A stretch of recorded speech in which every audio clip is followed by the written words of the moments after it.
नमस्कार, मैं प्रोफेसर प्रेम कुमार चंद्राकर, महंत लक्ष्मी नारायण दास कॉलेज रायपुर से। आज हम डिस्कस करेंगे डेडलॉक एवॉइडेंस। डेडलॉक की जब सिचुएशन उत्पन्न हो जाती है तो उसके कारण से हमारी प्रोसेस जो है वो परफॉर्म नहीं हो पाती, एग्जीक्यूट नहीं हो पाती है और हमारा सिस्टम हैंग हो जाता है। तो ऐसे सिचुएशन में जब सिस्टम की परफॉर्मेंस नहीं हो पाती है और प्रोसेस एग्जीक्यूट नहीं हो पाती है तो डेडलॉक की सिचुएशन से कैसे हम बाहर निकलेंगे, डेडलॉक की सिचुएशन को कैसे हम जो निर्मित हुई है उससे किस प्रकार से बाहर निकले। तो डेडलॉक को अवॉइड करने के लिए उसके जो चार मुख्य जो रीज़न होते हैं, चार जो कंपलसरी नेसेसरी कंडीशन होती है डेडलॉक की, उसमें से अगर एक भी कंडीशन ब्रेक हो गया तो डेडलॉक की कंडीशन निर्मित नहीं हो पाएगी। तो आइए अब हम देखते हैं आज डेडलॉक अवॉइडेंस किस प्रकार से डेडलॉक को हम अवॉइड कर सकते हैं। In deadlock avoidance the request for any resource will be guaranteed if the result state of the system does not catch the deadlock in the system। Deadlock avoidance एक ऐसी सिचुएशन है जिसके हम सोर्स को ये गारंटी प्रदान कर सकते हैं या सोर्स के रिजल्ट से ये गारंटी प्राप्त कर सकते हैं कि हमारा सिस्टम डेडलॉक की परिस्थिति में ना जाए या डेडलॉक की सिचुएशन में ना जाए। यानी कि जब सोर्स को हम रिक्वेस्ट करेंगे, the source of any resources, किसी भी सोर्स का जो रिक्वेस्ट है, the source of any resources, source की जो कोई भी रिसोर्सेस है, will be granted if the result state of the system does not catch the deadlock in the system. यानी कि हम रिसोर्स को ये गारंटी प्रदान करना चाहते हैं कि किसी भी प्रकार से डेडलॉक की सिचुएशन ना आ पाए। The state of the system will be continuously to check the safe और unsafe state। जो सिस्टम है वो कंटिन्यूसली चेक करता रहता है कि स्टेट जो है वो सेफ है कि नहीं है। In order to avoid deadlock, deadlock को अगर हमें अवॉइड करना है, the process must tell operating system, process जो ऑपरेटिंग सिस्टम से टेल करता है कि maximum number of resources process can be required to complete the execution. आपके पास जो सिस्टम ऑपरेटिंग सिस्टम से यह जानकारी प्राप्त करता है कि आपके पास जो मैक्सिमम रिसोर्सेस है वो कितने हैं जो कि प्रोसेस को एग्जीक्यूट कर सकता है। तो डेडलॉक जो एवॉइडेंस होती हैं, डेडलॉक के सिचुएशन से बाहर निकलने के लिए एक बेटर जो तरीका है वो है बैंकर एल्गोरिथम। तो आइए हम डिस्कस करते हैं बैंकर एल्गोरिथम के बारे में, जिसमें हम मैक्सिमम रिसोर्सेज की बात करेंगे, हमारे पास कितनी मैक्सिमम रिसोर्सेज है, उनमें से कितने रिसोर्सेज करेंटली यूज़ हो रहा है इसकी बात करेंगे, और फिर हम बात करेंगे कि उसमें से हमें जितनी नीड है, जितनी रिसोर्सेज की आवश्यकता है वो रिसोर्सेज अवेलेबल है कि नहीं, यानी कि फ्रीली जो रिसोर्सेज है वो कितनी है। तो इसके लिए मैक्सिमम, मिनिमम और maximum resources, minimum resources, allocated resources और फ्री रिसोर्सेज, इनके बारे में जो एल्गोरिथम बनाया गया है उस एल्गोरिथम को बैंकर एल्गोरिथम के नाम से जाना जाता है। तो बैंकर एल्गोरिथम कहते किसे हैं? बैंकर एल्गोरिथम इसे resource allocation and check avoidance algorithm.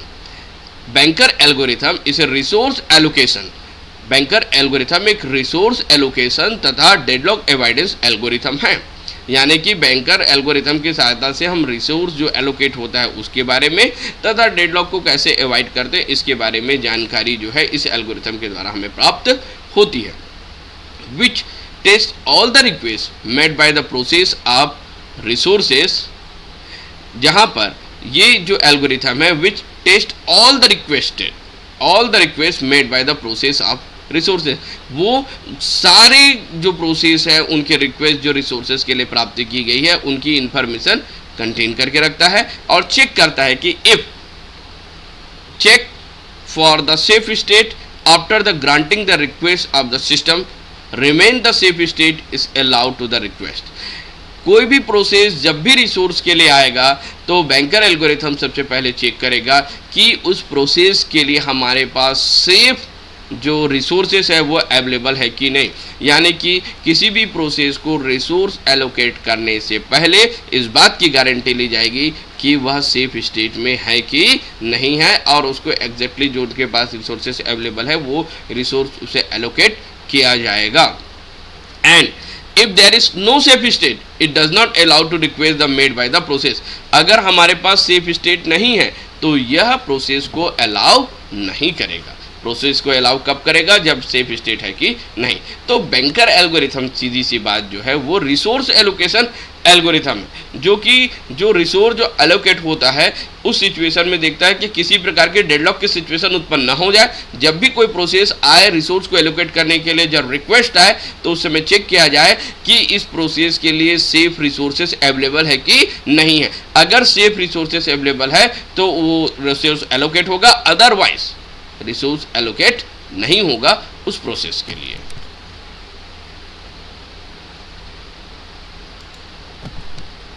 Next, ये जो बैंकर एल्गोरिथम है इसमें क्या क्या प्रोसेस होती है ये हम देखते हैं। सबसे पहले इसमें मैक्सिमम जो रिसोर्सेस है हर एक प्रोसेस के लिए इसकी जानकारी मिलेगी। Maximum need of resource by each process, प्रत्येक प्रोसेस को मैक्सिमम कितने रिसोर्सेस की आवश्यकता है। Currently allocate resources by each process, और हर एक प्रोसेस को करंटली कितना रिसोर्स प्रदान किया गया है। पहला ये रहेगा कि उस प्रोसेस को कितनी रिसोर्सेज की आवश्यकता है।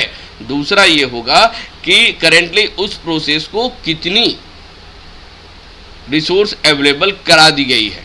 तीसरा, maximum free available resources in the system.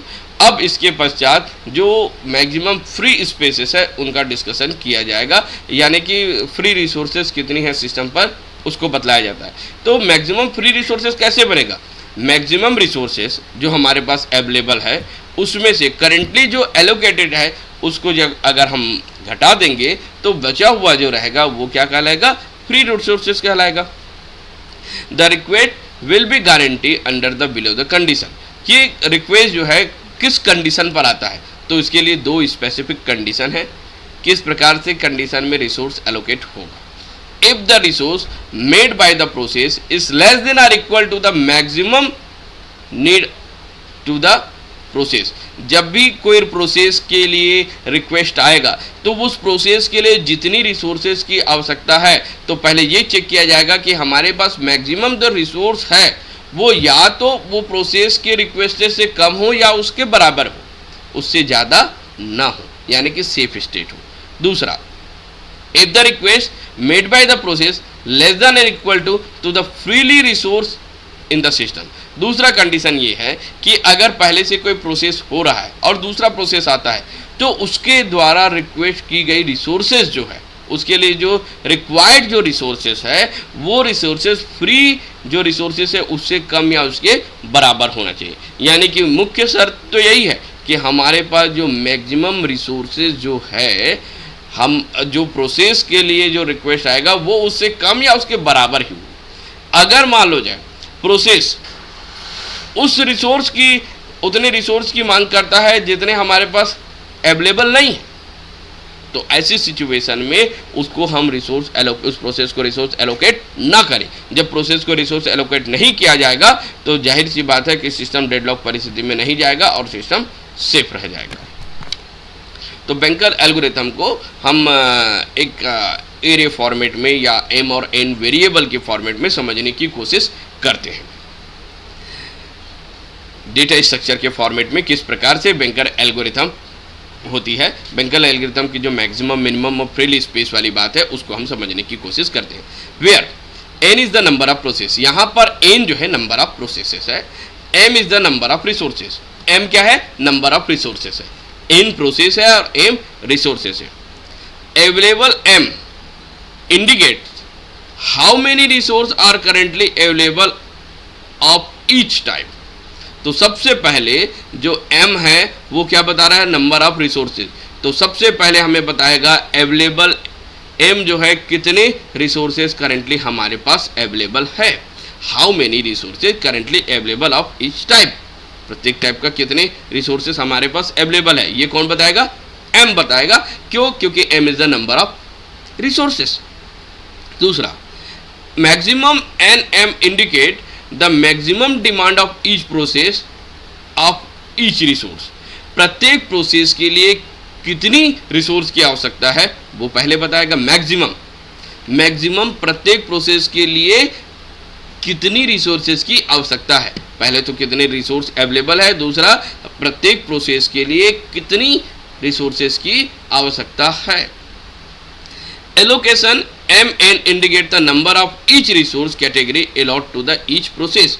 प्रत्येक प्रोसेस को उसके रिक्वेस्ट के अकॉर्डिंग हमें अब क्या करना है, रिसोर्स एलोकेट करने के लिए इंडिकेट करना है, कैटेगरी बनाना है।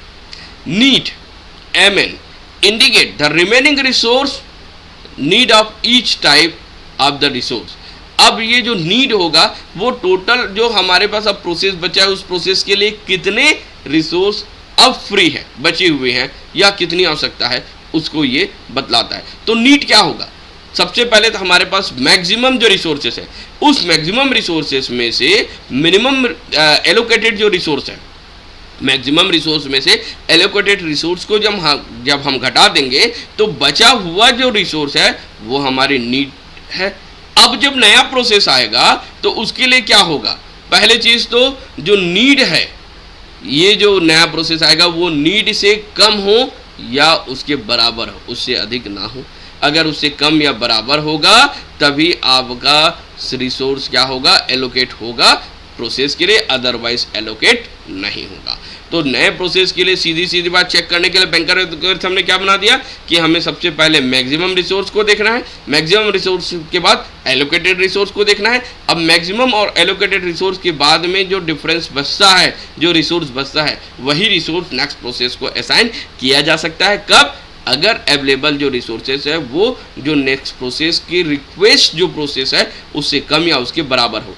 अगर नया जो प्रोसेस आ रहा है उसकी जो रिक्वेस्ट रिसोर्सेज जो है अवेलेबल जो रिसोर्सेज है उससे अधिक है, तो इस कंडीशन में उस प्रोसेस को रिसोर्स एलोकेट नहीं किया जाएगा। तो इस प्रकार से सिस्टम क्या हो जाएगा, सेफ हो जाएगा। तो यहाँ पर एग्जांपल के थ्रू हम समझने की कोशिश करते हैं।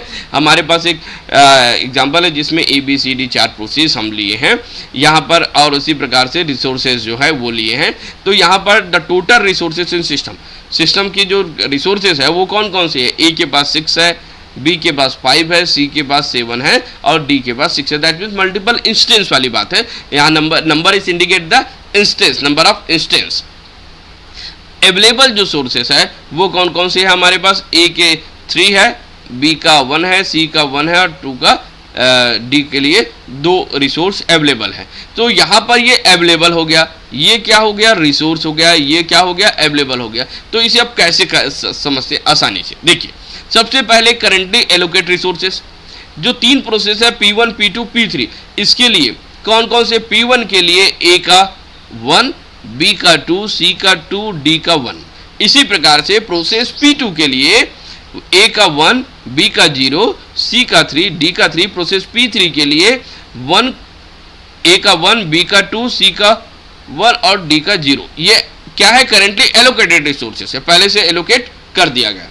अब मैक्सिमम जो रिसोर्सेस है उसकी बात करते हैं। A के पास कितना है, 3 P1 के लिए एलोकेट किया गया है, 3B जो है वो भी 3 किया है और उसके बाद हमारे पास C भी 2 है और D भी 2 है।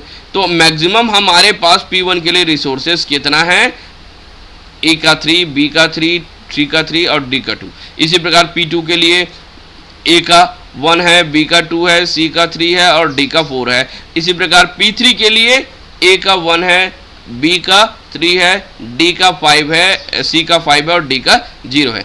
अब हमारा जो नीड है वो कैसे लिख लेगा, जो मैक्सिमम रिसोर्सेस है उसमें करेंटली एलोकेटेड रिसोर्सेस को हम जब घटा देंगे तो हमारे पास क्या बन जाएगा, नीड रिसोर्सेस। वो कैसे बनेगा, देखिए यहाँ पर मैक्सिमम में, देखिए मैक्सिमम में P1 में कितना है भाई, 3 है।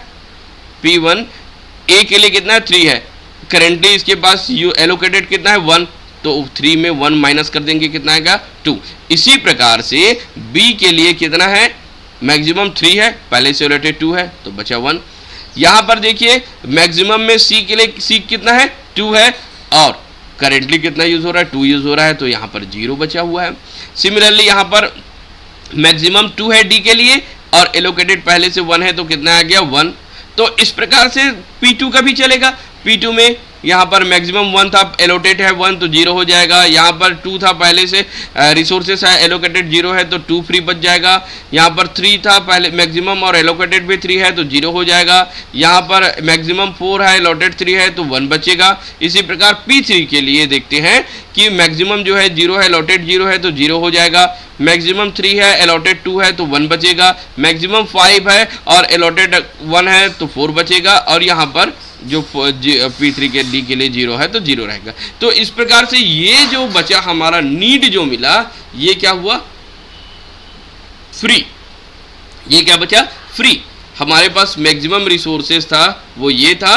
अब इसके बाद इसमें करेंटली जो एलोकेटेड रिसोर्स है वो ये हो गया। अब दोनों को घटा दिए तो बचा हुआ रिसोर्स है उसे हम क्या कहेंगे? Free resources. क्या कहेंगे हम? Free resources. तो बैंकर एल्गोरिथम जो मुख्यतः जो डिपेंड करती है वो रहती है हमारे मैक्सिमम और एलोकेटेड के। तो जब भी कोई प्रोसेस आएगा, पहला प्रोसेस आएगा, उस पर हमें ध्यान देना है कि वो उसे असाइन कब होगा? जब उस प्रोसेस की रिक्वायर्ड जो रिक्वेस्ट है रिसोर्स की वो मैक्सिमम से कम हो या उसके बराबर हो। दूसरा, अगर पहले से कोई प्रोसेस को रिसोर्सेज एलोकेटेड है और नया प्रोसेस आता है, तब की केस में जो हमारे पास नीड जो बचा हुआ है, नीड की जो रिसोर्सेज है, उस रिसोर्सेज से न्यू प्रोसेस का जो रिक्वेस्ट आएगा नंबर ऑफ रिसोर्सेज वो नीड के कम हो या उसके बराबर हो। अगर उससे अधिक होता है तो उसे एलोकेट नहीं किया जाएगा और डेडलॉक की सिचुएशन से। तो इस तरीके से हम बैंकर एल्गोरिथम के जरिए से हम डेडलॉक की सिचुएशन से बाहर निकल सकते हैं। Thank you.